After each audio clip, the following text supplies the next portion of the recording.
morning, a warm welcome. I'm Sage. You're watching 𝐾𝐤𝐴 TV live from Sydney, and this is the Global Markets Roundup show.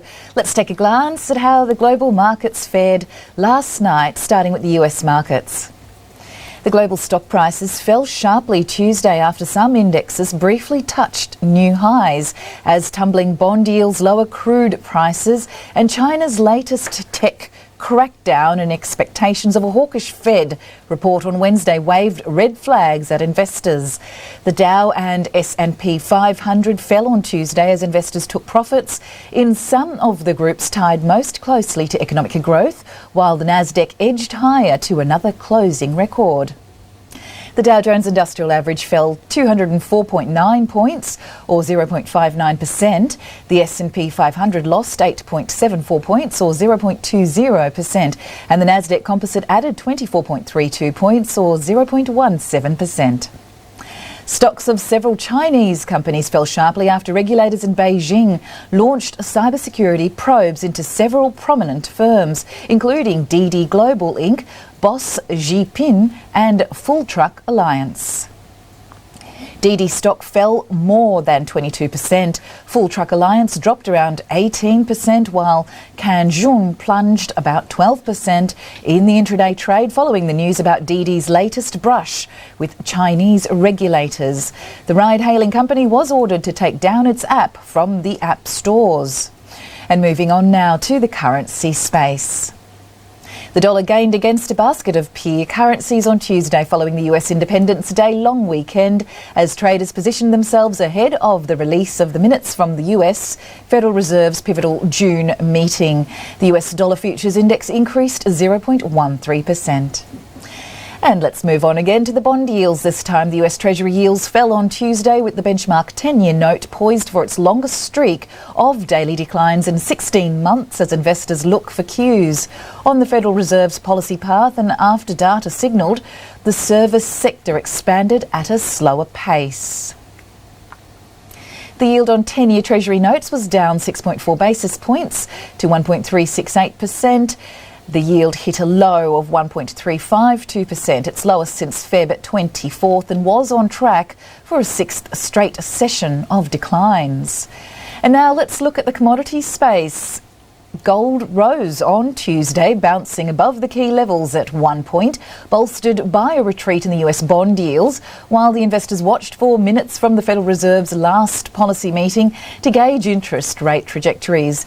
The gold futures were up 0.77%, silver decreased 0.97%, while copper fell 0.61%. The oil prices tumbled on Tuesday in a volatile session after OPEC producers cancelled a meeting when major players were unable to come to an agreement to increase supply. And the Brent oil decreased 0.04% and WTI crude decreased 1.81%. US West Texas Intermediate crude futures settled down $1.79 or 2.4%. And this was the latest from the global markets. It is time for a short break. After the break, we'll take a look at the European as well as the Asian stock markets.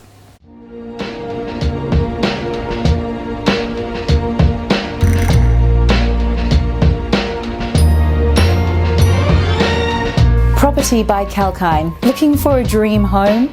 Well, that may sound easy, but it isn't. And from looking for a property that is the right fit for you in terms of cost and other factors, to zeroing down on the right mortgage plan, there are various aspects to consider. And for the latest lowdown on the property market, tune in on 𝐾𝐤𝐴 TV with me, Sage. I will give the latest updates on the property market as well as real estate stocks to help you make the right decision. Keep watching Property with 𝐾𝐤𝐴.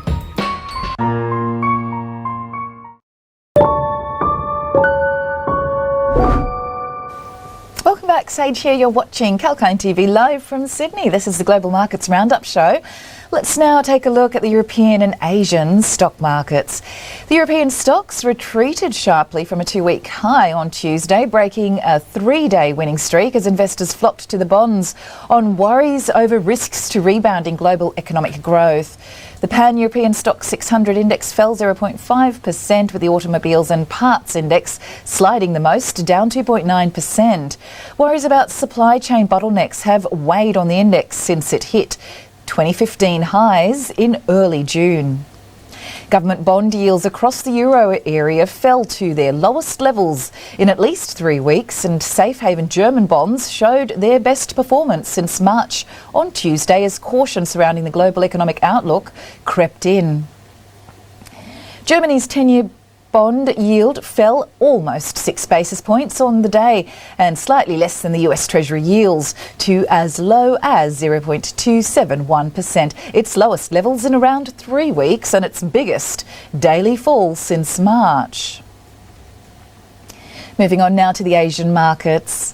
Japan's Nikkei ended modestly higher on Tuesday as shares of SoftBank Group and fast retailing rebounded, although worries over a potential spike in coronavirus infections during the Olympics limited gains.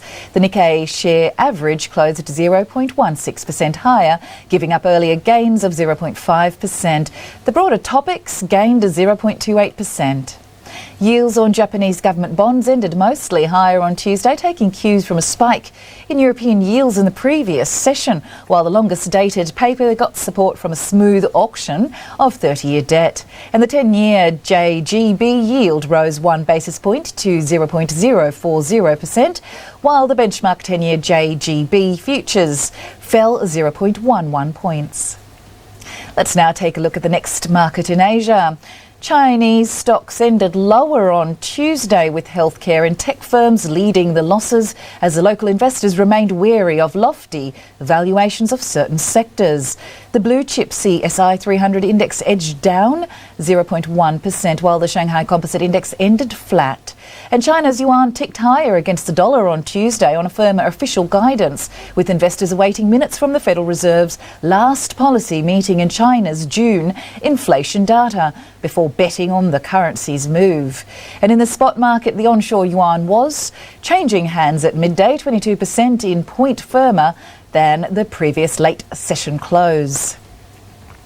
Taking a look at the next Asian market, South Korean shares posted a record closing high on Tuesday, led by technology stocks ahead of the preliminary earnings from Samsung Electronics, with the investors awaiting minutes from the US Federal Reserve's latest policy meeting. The yuan strengthened and the benchmark bond yield also rose. The Kospi closed up 12 points or 0.36% following a 0.35% gain on Monday.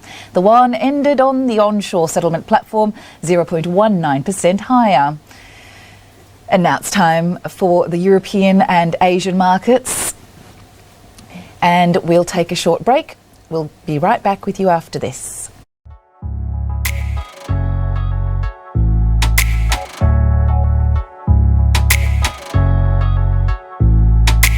Hi, this is Andy Liu broadcasting from 𝐊𝐚𝐥𝐤𝐢𝐧𝐞 Media Studio in Australia, and I'll be hosting the new 𝐊𝐚𝐥𝐤𝐢𝐧𝐞 Wellness Show. The half-hour show will cover topics from how wellness as a concept has become even more significant during COVID, to how becoming vegan may improve your health, and much more. We are excited to showcase our live streaming show to our audience of millions overseas and in Australia. Tune in to 𝐊𝐚 TV and join me.